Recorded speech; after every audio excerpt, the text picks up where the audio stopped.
Balance at the bank. A business had a balance at the bank of $5,000 at the start of the month.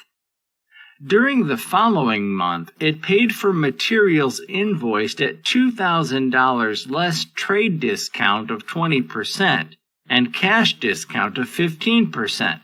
It received a check from a customer in respect of an invoice for $400, subject to cash discount of 5%.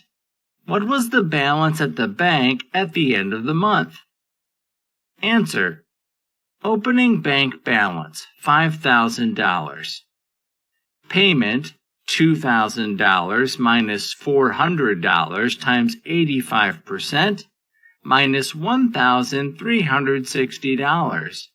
Receipt, $400 minus $20, $380. Closing bank balance, $4,020.